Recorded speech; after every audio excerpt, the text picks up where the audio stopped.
तो स्वागत है आप सभी का फिर से एक नए वीडियो में। इस वीडियो में हम बात करने वाले एक शेयर के बारे में। किसी भी तरह का बाय सेल का रिकमेंडेशन नहीं है, ये वीडियो सिर्फ रिसर्च या एजुकेशनल पर्पज के लिए है। तो आप यहाँ पे देख सकते हो, हम इसमें बात करने वाले हैं ओरेकल फाइनेंशियल सर्विसेज के बारे में, जो कि एक स्टॉक है जो 8% से आज तेजी में है। एंड इससे भी मतलब ज्यादा एक इंपॉर्टेंट बात, कल ये 28% की तेजी में था। लिटरली कल यहाँ पे 28% की तेजी थी। आप यहाँ पे देख सकते हो, आज की जो तारीख है ना वो 19 जनवरी है, जो आप यहाँ पे देख सकते हो। यहाँ पे इसकी ओपनिंग हुई है 6400 के आसपास कहीं पर, तो इसकी ओपनिंग हुई है। एंड अभी ये 7000 के भी पार जा चुका है। 7056 के आसपास ये आपको ट्रेड करते हुए अभी यहाँ पे देखने को मिल रहा है। आप यहाँ पे देख सकते हो 511 पॉइंट्स की आपको यहाँ पे तेजी देखने को मिल रही है। तो 500 पॉइंट से ये स्टॉक आज बढ़ा है, 500 यानी कि 7.86% का अभी का। तो यहाँ पे देखने को तेजी हमें देखने को मिल रहा है, जो कि 6400 6500 के आसपास रहा होगा क्लोजिंग। ये शायद ओपनिंग का कैंडल है। एंड उसके बाद आप यहाँ पे देख सकते हो 7000 के भी पार जा चुका है। 7000 के भी ऊपर ये स्टॉक आपको ट्रेड करते हुए देखने को मिल रहा है। ये तो आज का रहा, ठीक है। 19 जनवरी से जो डेटा देख रहे थे वो यहाँ का था, वो 8% की तेजी ये वाला पार्ट रहा। और बाकी ये वाला जो पार्ट है ना, ये पूरा कल 28-29% की तेजी स्टॉक में थी। आप यहाँ पे देख सकते हो, चाहे तो कैलकुलेट भी कर लेना। यहाँ पे कहीं पर तो स्टॉक की क्लोजिंग हुई थी 17 जनवरी को, 17 जनवरी 2024 को, कहा 5200 के आसपास। तो वहां से एक दिन में स्टॉक की क्लोजिंग कहां पर हुई है, ये आप यहाँ पे देख सकते हो। 6400 के आसपास क्लोजिंग हुई है। 5200 से 6400 यानी कि अप्रोक्सीमेटली कह सकते हो आप 1200 पॉइंट्स की तेजी आपको स्टॉक में देखने को मिली। पहले तो गैप अप हुआ अच्छा खासा, ये पूरा गैप अप हुआ। उसके बाद यहाँ पे कंटिन्यूसली स्टॉक ऊपर जाते हुए मतलब कल देखने को मिला।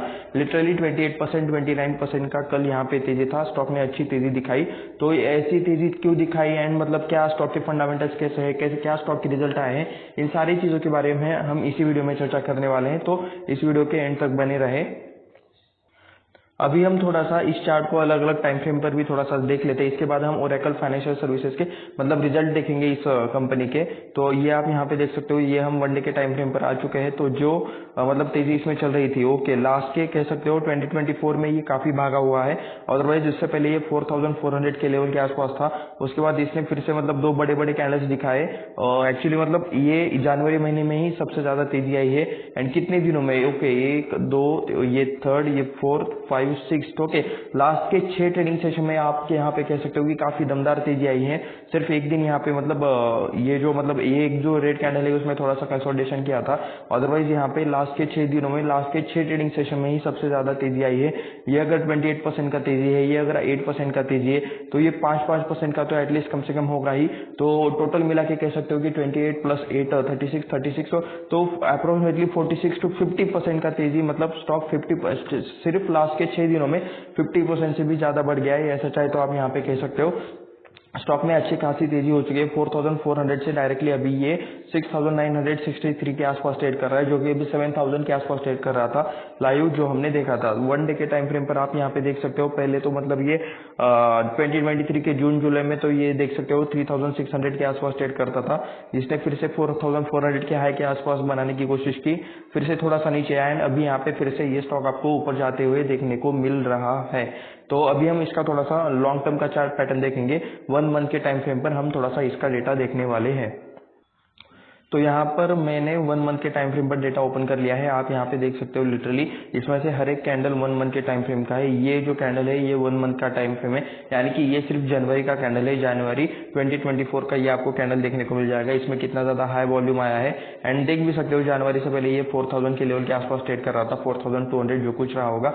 एंड वहां से अब तक ये 7000 को अभी टच कर चुका है। 6934 के आसपास ट्रेड कर रहा है ये अभी। एंड इसकी स्टार्टिंग यहाँ पे 2009 के आसपास है, हमें यहाँ पे चार्ट देखने को मिल रहा है। 2009 के टाइम पर यहाँ पे 1000 के आसपास चार्ट था। एंड उसके बाद आप यहाँ पे देख सकते हो, ये 2000 के आसपास गया, फिर 3000 के 4000 के लेवल के आसपास गया। एंड उसके बाद यहाँ पे ये कोविड वाला लो रह सकता है यहाँ पे, जिस टाइम पे मतलब स्टॉक की गिरावट हुई थी। 2021 वाले बुल रन में इसने पार्टिसिपेट किया, फिर से इसमें 2022 में गिरावट हो गई। 23 वाला बुल रन ये चाहे तो आप ऐसा कह सकते हो यहाँ पे। एंड उसके बाद 24 वाला जनवरी का पार्ट, तो ये आप यहाँ पे देख सकते हो। तो कुछ इस तरह से स्टॉक की जर्नी रही है।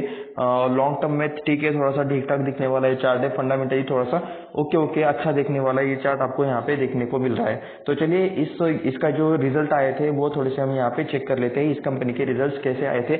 इस कंपनी के रिजल्ट आने के बाद ही स्टॉक में असली तेजी हुई है। स्टॉक में लिटरली वहां से 35% अप है रिजल्ट आने के बाद, ऐसा चाहे तो आप यहाँ पे कह सकते हो। तो रिजल्ट्स देखना बनता है, ये रिजल्ट्स में हम सारी चीज़ें डिस्कस करेंगे, तो वीडियो के अंत तक बने रहे। तो अभी हम यहाँ पर आ चुके हैं ओरेकल के फाइनेंशियल रिजल्ट पर। तो आप यहाँ पे देख सकते हो, सबसे पहले कंपनी का पूरा नाम पढ़ लेते हैं। तो ये आप यहाँ पे देख सकते हो, Oracle financial services software limited, ये कंपनी का पूरा नाम है। आईटी रिलेटेड ये एक कंपनी है, आईटी में ये लोग काम करते हैं। इसके बिजनेस के बारे में भी हम और यहाँ पे ज़्यादा डिटेल्स में देखेंगे।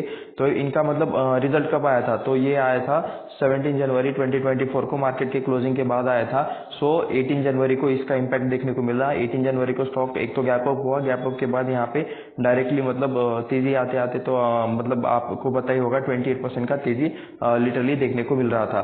तो यहाँ पे स्टैंड अलोन नंबर से नंबर्स मिलियंस में है। तो चलिए यहाँ पे करते हैं कंपैरिजन की स्टार्टिंग।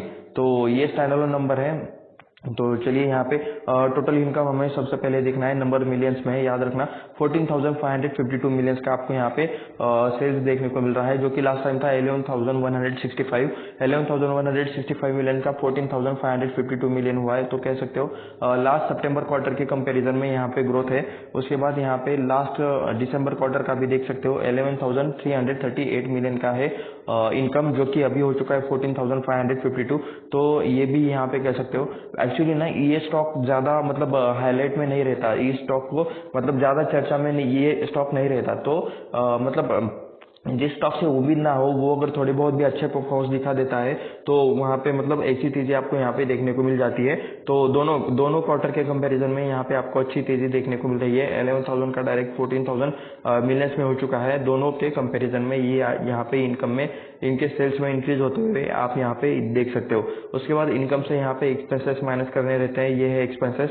तो उसके बाद आता है ऑपरेटिंग प्रॉफिट। तो आप यहाँ पे देख सकते हो लिटरली मतलब ऑपरेटिंग प्रॉफिट इनका कमाल का है, क्योंकि मतलब एक्सपेंसेस इनके बहुत कम है, ठीक है। 14,000 मिलियंस के हिसाब से मतलब 6,000 मिलियन सिर्फ इनका एक्सपेंस है।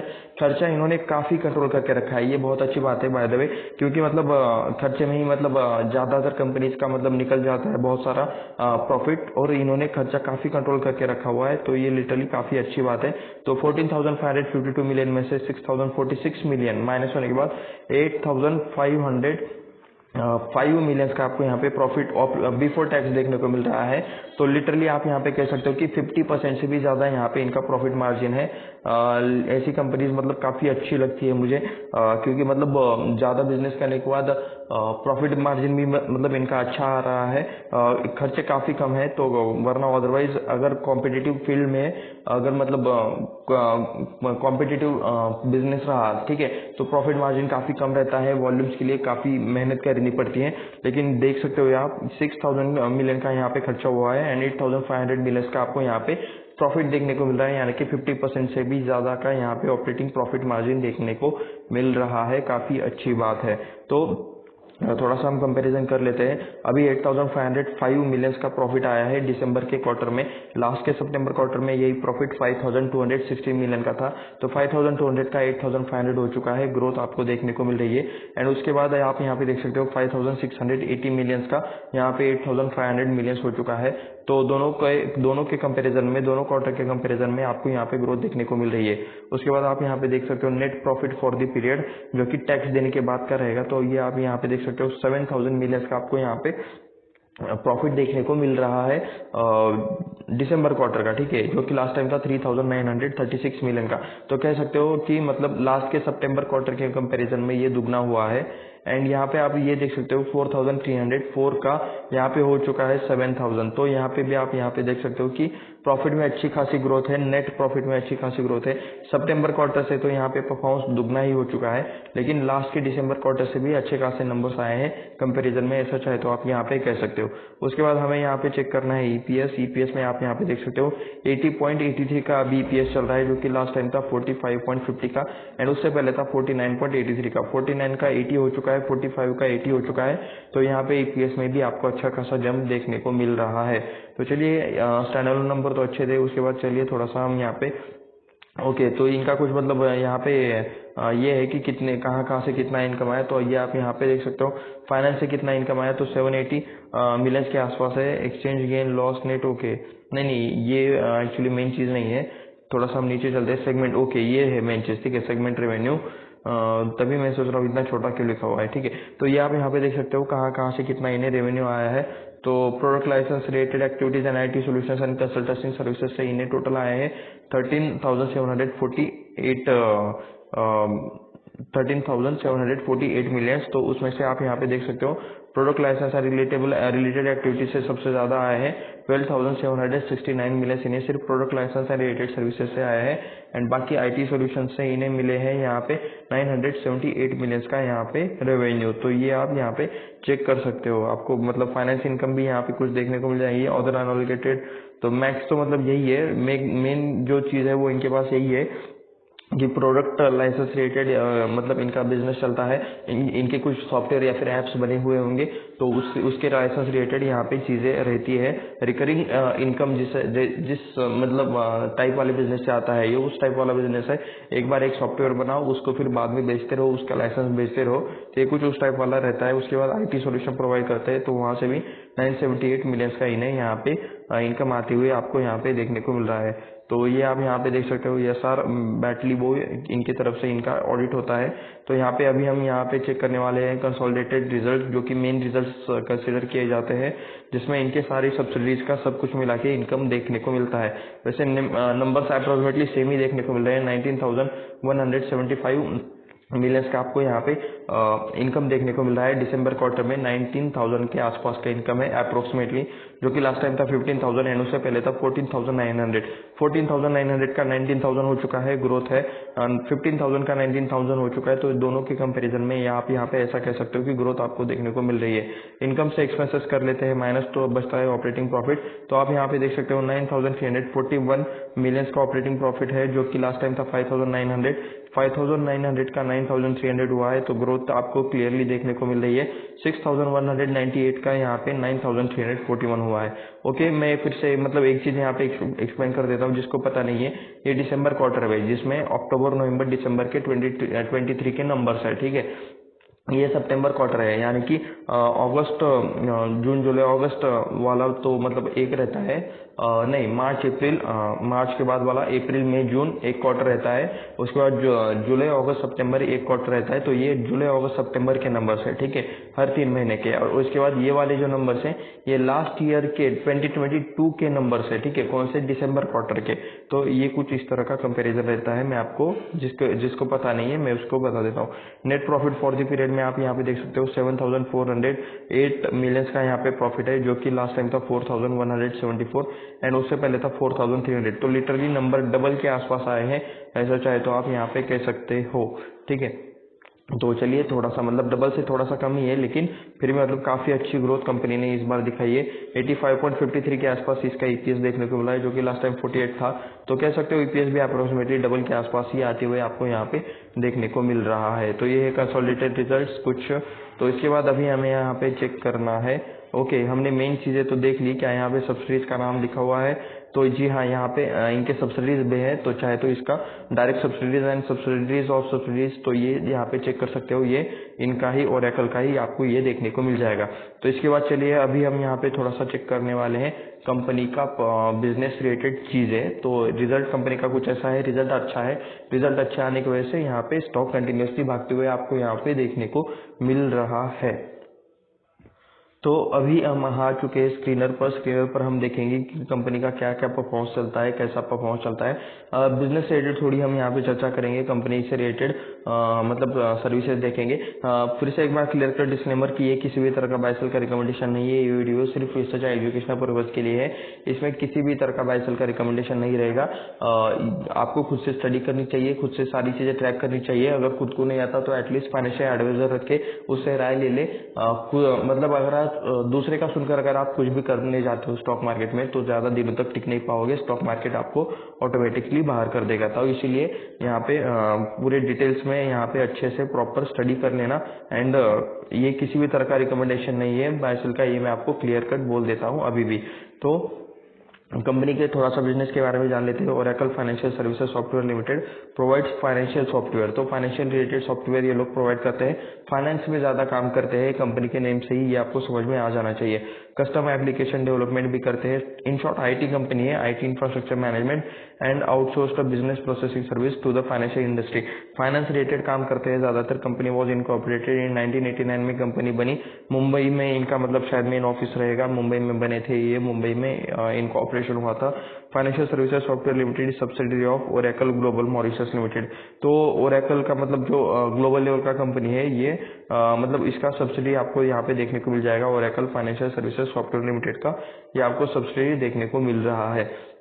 तो ठीक है, उसके बाद थोड़ा सा हम यहाँ पे मेन कुछ चीजें पढ़ लेते हैं इनके बिजनेस के बारे में। तो ये आप यहाँ पे देख सकते हो। सबसे पहले क्या करते हैं, ये प्रोडक्ट प्रोवाइड करते हैं solution like AML and financial crime compliances, retail and corporate banking, risk and finance, revenue management and billing, insurance, cloud infrastructure, customer acquisition experience and few more. तो ये कुछ इस टाइप वाली सर्विसेज ये लोग provide करते हैं। उसके बाद ब्रांड्स एंड ट्रेडमार्क्स में आप यहाँ पे देख सकते हो Oracle, Java, MySQL are registered trademarks of the Oracle corporation parent entity. तो इनका जो पेरेंट कंपनी है जो कि मॉरिशस से जो कुछ हमने पढ़ा ओरेकल ग्लोबल वाला, तो ये इनके मतलब ब्रांड्स है ओरेकल, जावा एंड माइएसक्यूएल। आपने मतलब इन लैंग्वेजेस के बारे में तो मतलब सुना ही होगा, ठीक है। तो फ्लेक्स क्यूब में आप यहाँ पे देख सकते हो trademark of Oracle financial services software and registered in the several countries. It is platform for retail, corporate and investment banking. Oracle financial services analytical applications caters area for risk, finance, treasury, etc, ठीक है। Finance में इनका ज्यादा काम चल रहा है। Oracle financial services enterprise risk management deals with compliance issues, services, consultancy and technology services, banking and capital market. तो बैंक्स के साथ शायद इनका ज्यादा टाइप रहेगा।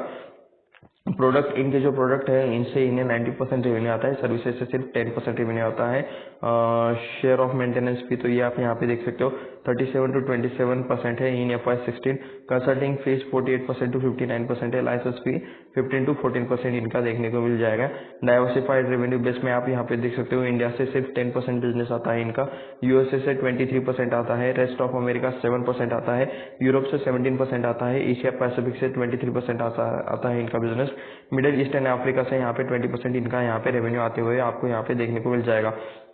उसके बाद about 51% of revenue from operation derive from a single customer. Okay, तो hence loss of customer would be highly affected. Okay, तो इनका एक जो कस्टमर है ना, एक कोई तो इनका बड़ा कस्टमर है जहां से इन्हें 51% रेवेन्यू आता है, यानी इनको इनके पास जो इनकम आती है उनका आधा तो मतलब एक ही कस्टमर इन्हें पे करता है। तो एक अगर वो कस्टमर चला गया तो कंपनी को काफी लॉस हो सकता है। ये पॉइंट आपको पता रहना चाहिए। ये काफी बड़ा रिस्क है बाय द वे, क्योंकि अगर उन्होंने वो एक कस्टमर खो दिया तो उनके लिए काफी दिक्कत वाली बात हो सकती है।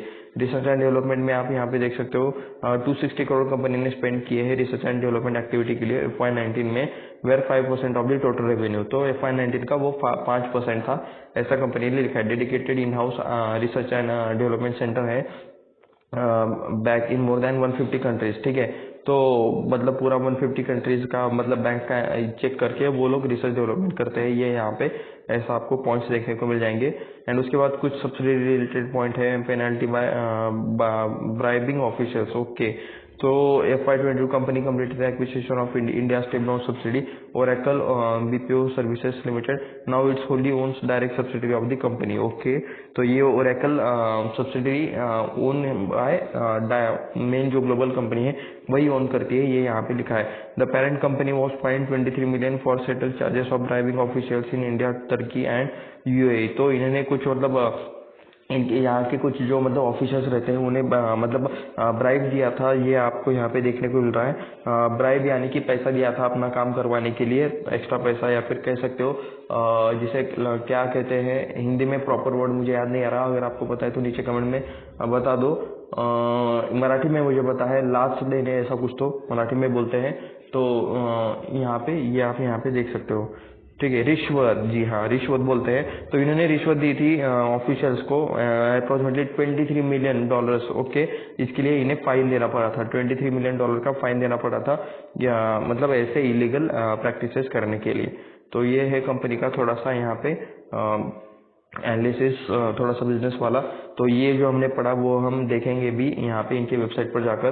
तब तक के लिए हम यहाँ पे बाकी चीज़ें चेक कर लेते हैं। मार्केट कैप है 59,635 करोड़ का।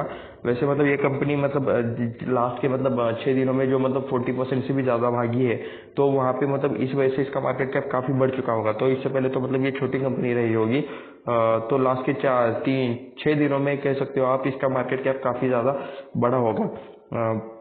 करंट प्राइस 6,883 के आसपास है। एक बार रिफ्रेश कर लेते हैं, देखते हैं क्या है, क्योंकि मार्केट अभी चालू है। अभी आप यहाँ पे देख सकते हो 10:30 के आसपास आपको टाइम देखने को मिल जाएगा 6,800। ओके, अभी जो मतलब सुबह जो 8% की तेजी देखने को मिल रही थी वो अभी सिर्फ 4% की अभी रहेगी। ये अभी मार्केट क्लोज होने के लिए टाइम है, तो ये बढ़ भी सकता है, कम भी हो सकता है, देखते हैं क्या होता है। हाई जो है, ठीक है, एक साल के अंदर का हाई 7,139 का देखने को मिल रहा है, जो कि ऑल टाइम हाई भी है, जो हमने चार्ट्स पर देखा था। कंपनी अपने ऑल टाइम हाई के आसपास थी आज सुबह, एंड वहां से अभी थोड़ा सा नीचे आई है। 2,987 का एक साल के अंदर का लो है। तो आप यहाँ पे कह सकते हो कि अगर किसी ने इस लेवल के आसपास लकीली लिया होगा तो उसके मतलब अच्छे खासे पैसे बन चुके होंगे अब तक। अगर कोई है ऐसा कोई बंदा जिसके मतलब काफी लो लेवल पर बाइंग है, तो नीचे कमेंट करके जरूर लिखना। फेस वैल्यू 5 का देखने को मिला है, यानी कि कंपनी में स्प्लिट एक्शन आ सकता है, कॉर्पोरेट एक्शन आ सकता है, लेकिन कंपनी चाहे तो, ठीक है, आपके चाहने से नहीं होगा, रिटेल इन्वेस्टर्स के चाहने से नहीं होता। हाँ, आप वोट कर सकते हो बाद में, उसके लिए अगर डिसीजन आता है तो। डिविडेंड यील्ड आप यहाँ पे देख सकते हो 3.26% का डिविडेंड यील्ड है। तो डिविडेंड देती है कंपनी, अच्छा डिविडेंड देती है ये, आपको यहाँ पे इस डिविडेंड यील्ड से देखने को मिल रहा है। आरओई आपको 24.8% का देखने को मिल रहा है, आरओसी 35.1% का देखने को मिल रहा है। बुक वैल्यू 750 है, एंड स्टॉक का पी अभी आपको 27.7 के आसपास ट्रेड करते हुए देखने को मिल रहा है। वैसे मतलब स्टॉक इतना भाग रहा है, लेकिन फिर भी मतलब पी इतना ज्यादा कुछ हाई देखने को नहीं मिल रहा है। ओके, तो ये ओके, ये चार्ट है ना, हमें यहाँ पे पी रेशो चेक करना है, एंड स्पेशली हमें मैक्स चेक करना है। तो इसमें मैक्स में आप यहाँ पे देख सकते हो, पहले यहाँ पे जनवरी 2009 में इसका पी काफी नीचे आ गया था, अप्रोक्सीमेटली 10 के भी नीचे आया था। एंड उससे पहले मतलब 2008 के आसपास शायद वो जो मतलब 2008-9 वाला जो क्राइसिस हुआ था ना, तो उस टाइम से पहले आईटी कंपनीज का काफी बोलबाला था। तो उस टाइम पे तो लिटरली 45 के आसपास इसका पी था, एंड उसके बाद पी थोड़ा सा नीचे आ गया। रिसेंट वाला हाई अगर देखोगे तो जनवरी 2015 में 35 के आसपास पी था, एंड अभी यहाँ पे 25-26 के आसपास पी देखने को मिल रहा है। तो कह सकते हो कि ऑल टाइम हाई से तो काफी नीचे है पी। 6 महीने का डेटा देखोगे तो ये पी आपको यहाँ पे देखने को मिल रहा है 17 जनवरी 2024 को। ओके, इनका प्रॉफिट बढ़ने की वजह से पी नीचे आ गया है, ऐसा चाहे तो आप यहाँ पे कह सकते हो। वरना पी इसका 23 के आसपास ट्रेड करता था, लेकिन प्रॉफिट ज्यादा होने की वजह से ये नीचे आ गया है। लेकिन अभी फिर से प्राइस, स्टॉक का प्राइस बढ़ रहा है।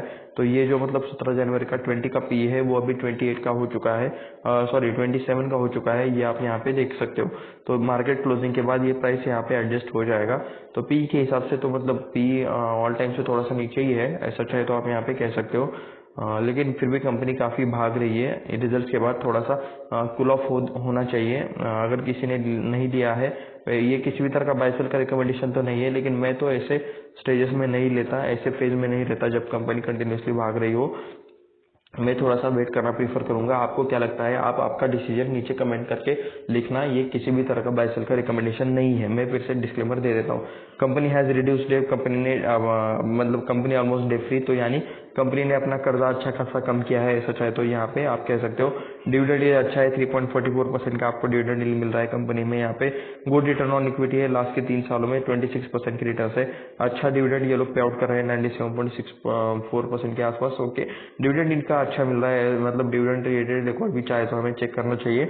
हम इसी वीडियो में चेक करेंगे कि इन्होंने कितना डिविडेंड दिया है लास्ट टाइम वगैरह, तो इस वीडियो में बने रहे। Stock is trading at 8.73 times of its book value. तो अपने बुक वैल्यू के काफी ज्यादा 8 गुना, 8 से 9 गुना ये स्टॉक ट्रेड कर रहा है। ये यहाँ पे लिखा हुआ है।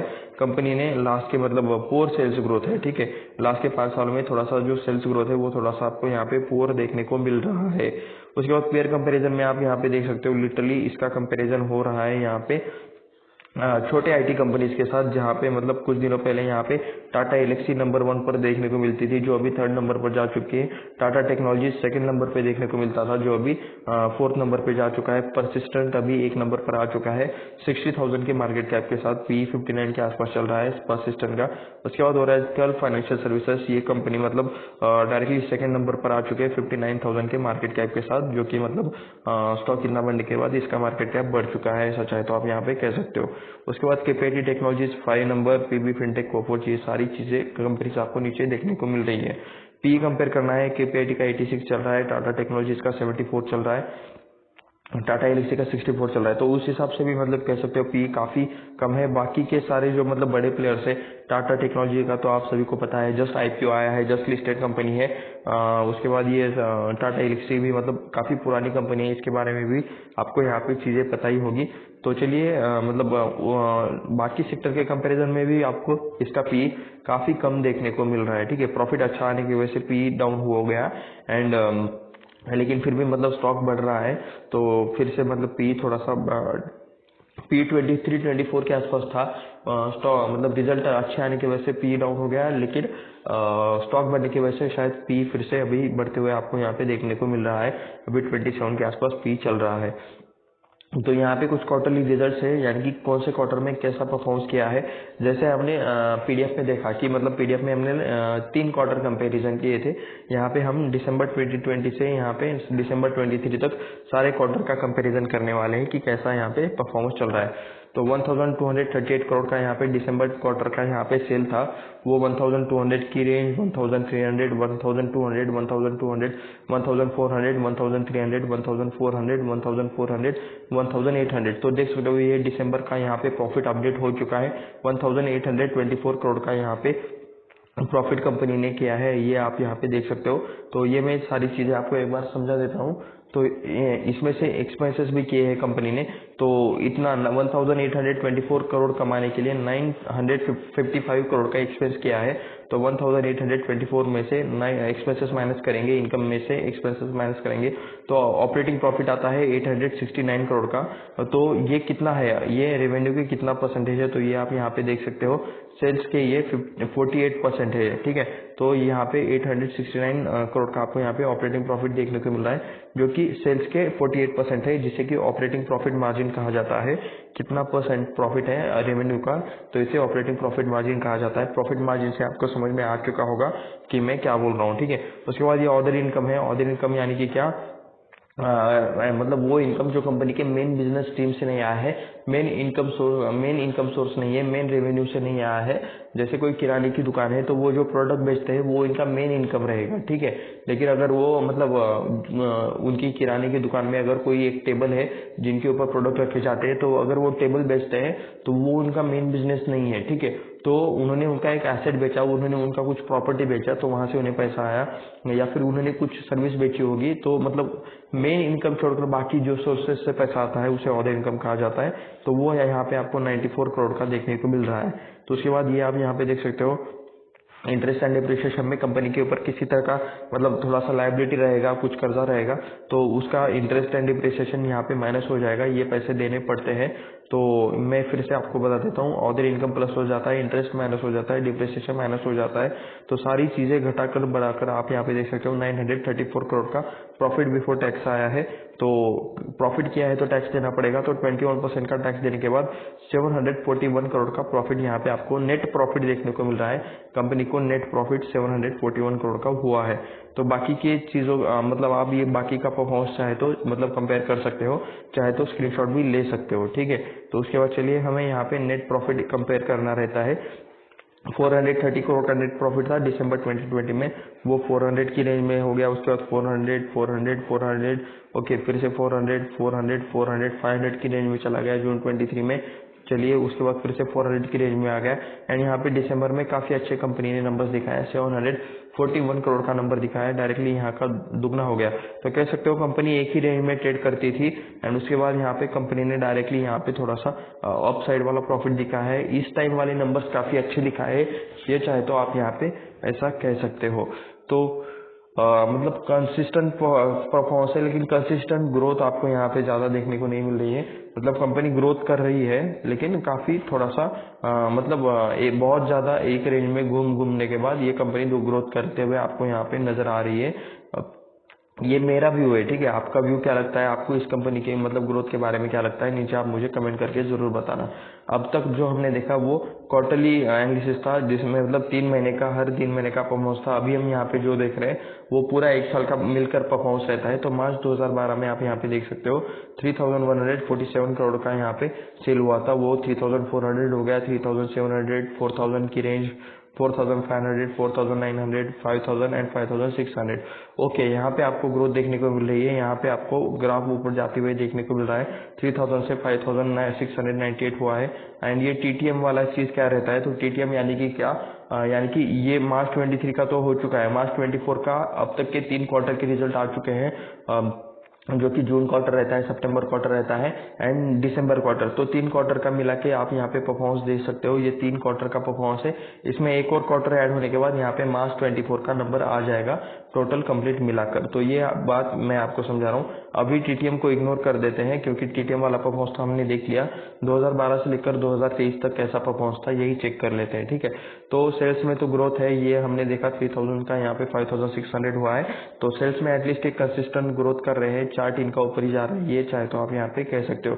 उसके बाद बाकी सारी चीजें हैं, आप चाहे तो ये चेक कर लेना। हमें यहाँ पे सिर्फ नेट प्रॉफिट चेक करना है, बाकी सारी चीजें सेम रहेंगी। Operating profit margin, other income, मतलब चेक करने का तरीका सेम रहेगा, आप चाहे तो चेक कर सकते हो। तो चलिए मैं यहाँ पे, ओके बाय द वे आप यहाँ पे देख सकते हो पहले ऑपरेटिंग मतलब अदर इनकम काफी ज्यादा आता था, अभी थोड़ा सा मतलब बीच में कम हो गया था एंड अभी फिर से थोड़ा सा 200 करोड़ की रेंज में आ रहा है। पहले तो ये 700 करोड़ 600 करोड़ के आसपास आता था, ये ऐसा चाहे तो आप यहाँ पे कह सकते हो। नेट प्रॉफिट हमें देखना है 900 करोड़, 1000 करोड़, 1300, 1100, 1200, 1300, 1400, 1800 एंड अभी टीटीएम में 2000 के आसपास। तो कह सकते हो कि यहाँ पे भी आपको तो मतलब ठीक ठाक ग्रोथ देखने को मिल रही है। 900 का यहाँ पे 1800 हुआ है, तो कह सकते हो कि डबल हुआ है लास्ट के 10 सालों में। यहाँ पे नेट प्रॉफिट डबल होते हुए आपको यहाँ पे देखने को मिल रहा है। तो ठीक है, अच्छी बात है, यहाँ पे आपको ग्रोथ देखने को मिल रही है। एटलीस्ट क्वार्टरली परफॉर्मेंस से मतलब ये परफॉर्मेंस काफी ज्यादा अच्छा आपको देखने को मिल रहा है ईयरली वाला, ठीक है। इसके बाद हम बैलेंस शीट में यहाँ पे कर्जा चेक करेंगे, जो कि मतलब ऑलमोस्ट नहीं है कि कहाँ तक कंपनी ने, ऊपर हमने पॉइंट पढ़ा था कि कर्जा ज्यादा नहीं है। तो ये आप यहाँ पे देख सकते हो, पहले 6276 करोड़ के रिजर्व थे, जो अभी हो चुके हैं 6400 के आसपास। लास्ट टाइम 7400 के आसपास हुए थे। तो रिजर्व्स एक ही रेंज में ट्रेड कर रहे हैं, ऐसा चाहे तो आप यहाँ पे कह सकते हो। रिजर्व्स में यहाँ पे ग्रोथ नहीं है।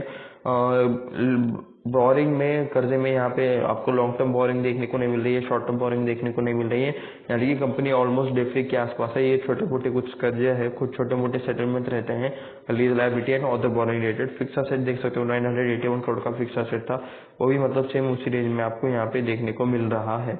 तो एक बार हम यहाँ पे चेक कर लेते हैं कि कंपनी के पास क्या क्या एसेट आपको देखने को मिल रहे हैं। लैंड 44 करोड़ का देखने को मिल रहा है, बिल्डिंग यहाँ पे 240 करोड़ का देखने को मिल रहा है, इक्विपमेंट 26 करोड़ के है, कंप्यूटर्स यहाँ पे 346 करोड़ के है। आईटी कंपनी है तो ऑफकोर्स कंप्यूटर्स में ज्यादा खर्चा रहेगा। 200 करोड़ का आपको यहाँ पे फर्नीचर एंड फिटिंग्स देखने को मिल जाएगा। व्हीकल 0 है। इंटेंजिबल एसेट में 609 करोड़ का आप यहाँ पे इंटेंजिबल एसेट देख सकते हो।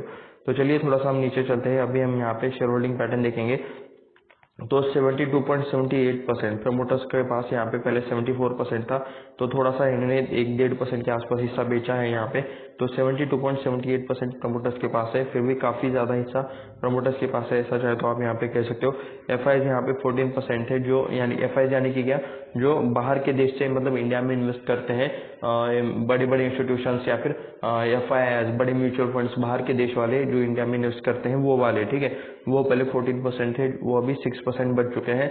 डीआई यानी कि इंडियन म्यूचुअल फंड्स, जो पहले 3% थे, 3.5% थे, वो भी 9.48% आपको यहाँ पे देखने को मिल रहे हैं। तो प्रमोटर्स ने थोड़ा सा बेचा है, एफआईआईज ने भी थोड़ा सा बेचा है, डीआईज ने काफी खरीदा है।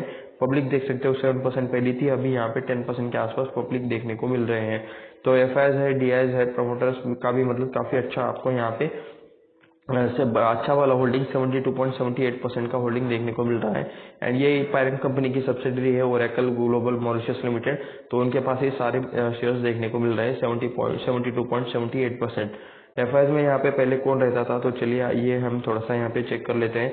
मॉरिशस वाली कंपनी है तो Wessex Mauritius limited, Sussex Mauritius limited, Kopthali Mauritius investment limited, Kopthali Mauritius investment limited, ODI accounts, Goldman सैक्स, कोपथाली मॉरिशस इन्वेस्टमेंट लिमिटेड। तो ये कुछ यहाँ पे एफआईएस है जो है अपना हिस्सा यहाँ पे कम ज्यादा करते रहते हैं।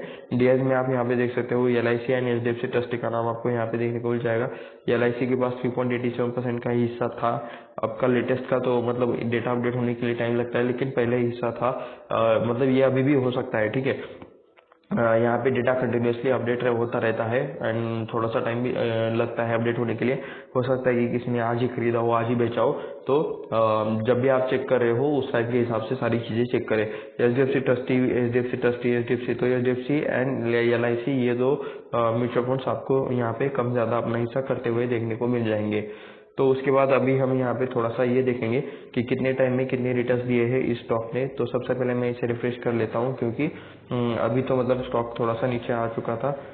790 से ये अभी आ चुका है 6767। सुबह जो 8% की हमें तेजी देखने को मिल रही थी, वीडियो के स्टार्टिंग में 7000 के ऊपर था, उससे पहले 7000 मतलब 8% की तेजी थी, वो अभी 3.39% का तेजी आपको यहाँ पे देखने को मिल रहा है। 7100 के ऊपर जाकर स्टॉक यहाँ पे आपको नीचे आते हुए थोड़ा सा प्रॉफिट बुकिंग होते हुए देखने को मिल रहा है। तो कितने टाइम में कितने रिटर्न्स दिए हैं ये हम यहाँ पे अभी चेक करेंगे। तो 5 दिनों के अगर रिटर्न्स देखोगे तो 43% की रिटर्न्स है। जैसा कि मैं कह रहा था आपको कि लास्ट के 6 दिनों में ही स्टॉक अच्छा खासा भागा है। एक महीने की अगर आप बात करोगे तो 54% की रिटर्न्स है। 6 महीने की बात करोगे तो आप यहाँ पे देख सकते हो 71% के रिटर्न्स आपको यहाँ पे देखने को मिल जाएंगे। इस ईयर के स्टार्टिंग से 56% के रिटर्न्स है इस ईयर के, यानी कि 1 जनवरी से लेकर यहाँ पे आप देख सकते हो 19 जनवरी आज की जो डेट है 19 जैन, तो 19 दिनों में 56% की रिटर्न्स है। उसमें से भी मतलब लास्ट के 6 दिनों के ही रिटर्न्स 11 जनवरी से ही मतलब आगे के जो रिटर्न्स है वही आपको मतलब 50% से ज़्यादा देखने को मिल जाएंगे।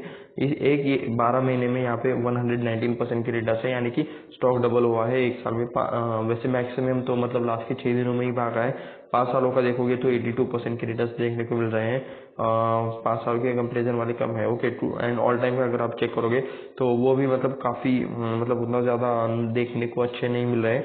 ठीक है, कंपनी प्रॉफिट में 2600% की रिटर्न्स है 2004-05 के आसपास से, लेकिन थोड़ा सा मतलब बीच बीच में गिरावट भी वैसी उसी टाइप वाली आती रहती है। ये चाहे तो आप यहाँ पे देख सकते हो, मतलब 10-20 सालों के कंपैरिजन करोगे तो मतलब उतना ज्यादा प्रॉफिट देखने को नहीं मिल रहा। अभी 20 नहीं बोल सकते, 2004 टू कह सकते हैं 20 साल अप्रोक्सीमेटली हो रहे हैं, तो उसमें सिर्फ 2600% की रिटर्न्स आपको यहाँ पे देखने को मिल रहा है। वैसे कंपाउंडिंग में मतलब उस हिसाब से ही बढ़ते रहते हैं, तो ये भी चीज आपको पता रहना चाहिए। तो अभी हम एनएससी के वेबसाइट पर आ चुके हैं। यहाँ पे आप देख सकते हो ऊपर ओरेकल फाइनेंशियल सर्विसेज का नाम मैं आपको दिखा देता हूँ। ओरेकल फाइनेंशियल सर्विसेज ये कंपनी आपको सर्च कर यहाँ पे कॉर्पोरेट डिस्क्लोजर में कॉर्पोरेट एक्शन पर आना है, तो उस पर आने के बाद आप यहाँ पे देख सकते हो डिविडेंड रिलेटेड चीजें। तो ये आप यहाँ पे देख सकते हो इंटरिम डिविडेंड 225 रुपीज का डिविडेंड मिलता है यहाँ पे literally, okay. Interim dividend 225 rupees का, यानी कि डिविडेंड भी ये लोग अच्छा खासा देते हैं, ये चाहे तो आप यहाँ पे कह सकते हो। इसका एक्स डेट क्या था 9 मई 2023, तो 200 रुपए का आसपास इन्होंने डिविडेंड दिया था। उससे पहले का डिविडेंड 2022 में 190 रुपीज के आसपास डिविडेंड दिया था, 21 में 200 रुपीज के आसपास डिविडेंड दिया था। तो अच्छा खासा आपको यहाँ पे डिविडेंड देखने को मिल रहा है। बड़ा डिविडेंड स्टॉक के हिसाब से, स्टॉक के प्राइस के हिसाब से देखने को मिल रहा है, ऐसा चाहे तो आप यहाँ पे कह सकते हो। ऑल टाइम रिटर्न्स तो हमने देख लिया, अभी हमें यहाँ पे देखना है कि मतलब मैंने वेबसाइट ओपन की है इनकी, तो ये आप यहाँ पे देख सकते हो। ये ओरेकल का यहाँ पे ये वाला वर्जन है। अभी हम ओरेकल इंडिया को विजिट कर लेते हैं, ठीक है। चलिए इंडियन वेबसाइट को इनके विजिट कर लेते हैं। तो ये आप यहाँ पे देख सकते हो फाइनेंशियल सर्विसेज में ये लोग काम करते हैं। Deliver world class customer experience that build loyalty, drive growth, rapidly respond and बाकी सारी चीजें यहाँ पे लिखी हुई है। रिसोर्सेस में देख सकते हो न्यूज, ओपिनियंस, ओके। चलिए वर्चुअल इवेंट्स, एनालिस्ट रिकॉग्निशन, ऐसी चीज़ें हैं। सेक्टर्स में रिटेल बैंकिंग में काम करते हैं, corporate banking, core banking, life insurance, health insurance solutions में देख सकते हो, AML and financial crime compliances, banking, payments, risk and finance. तो मतलब काफ़ी मतलब revenue management, insurance, cloud infrastructure, ये सारी चीज़ें हमने पढ़ी। ओके, तो उसी टाइप वाली आपको चीज़ें देखने को मिल रही हैं। तो फाइनेंशियल इसमें से चलिए बैंकिंग पर क्लिक कर लेते हैं, क्या चीज़ें हमें देखने को मिल जाती है। तो 47% generation Z of millennials want to change their current bank, ठीक है, बैंक एक्सेलरेट, तो redefining your retail corporate banking customer experience. तो बैंक्स को अच्छा एक्सपीरियंस, कस्टमर एक्सपीरियंस देने के लिए ये अपना सॉफ्टवेयर प्रोवाइड करते हैं, ये अपना सिस्टम प्रोवाइड करते हैं। ऐसा चाहे तो आप यहाँ पे कह सकते हो strengthen your bank with flexible core platform and back office. तो banking related software, website and बाकी सारी रिलेटेड यहाँ पे आपको चीज़ें देखने को मिल जाएगी। ये मतलब कुछ इस टाइप वाले ये लोग यहाँ पे चीज़ें प्रोवाइड करते हैं। तो फिर से हम यहाँ पे मेन वेबसाइट पर चले जाते हैं। तो ये आप यहाँ पे देख सकते हो 140 कंट्रीज में ये लोग सर्व कर रहे हैं, 50% ऑफ द वर्ल्ड पॉपुलेशन ये लोग कवर कर रहे हैं। बिलिंग एंड मैनेजिंग यहाँ पे इनका इतना हो चुका है 500 बिलियन यूएस डॉलर्स। उसके बाद managing risk for 24 of 28 global ऐसा बस। तो ये सारी चीज़ें आप यहाँ पे देख सकते हो। Personalise and optimise every interaction, derivable profitable growth. तो आईटी कंपनी है, फाइनेंस में ज़्यादातर काम करते हैं, बैंकिंग सॉफ्टवेयर में ज़्यादातर ये लोग काम करते हैं। ऐसा चाहे तो आप यहाँ पे कह सकते हो। एचडीएफसी बैंक की तरफ से यहाँ पे एक रिव्यू दिया गया है, चलिए पढ़ लेते हैं। We wanted to provide our customer with unique experience, Oracle has supported us with core and middleware infrastructure to help us manage capacity. Okay, और मतलब एचडीएफसी बैंक का यहाँ पे ओरेकल मैनेज करता है। ये यहाँ पे group head operation technology HDFC bank के एक मैनेजमेंट वाले ने कहा है। ये चाहे तो आप यहाँ पे देख सकते हो। तो rank among the top 3 global risk, बाकी सारी चीज़ें तो बैंक रिलेटेड ही मतलब इनका ज़्यादातर काम है। फाइनेंशियल सर्विसेज ये प्रोवाइड करते हैं, ठीक है। तो ये चाहे तो आप यहाँ पे कह सकते हो आईटी कंपनी है। एक्चुअली हम ज़्यादातर चीज़ें पढ़ ही चुके हैं, तो हम ज़्यादा इसमें चेक नहीं करेंगे। अगर ओके, इनका प्रमोटर्स भी मतलब चेक करके मतलब ज़्यादा कुछ ये नहीं है, लेकिन क्या हम यहाँ पे चेक कर सकते हैं। ओके, पार्टनर्स पर एक बार क्लिक कर लेते हैं। हाँ ओके, ये ग्लोबल पार्टनर्स देखने को मिल जाएंगे।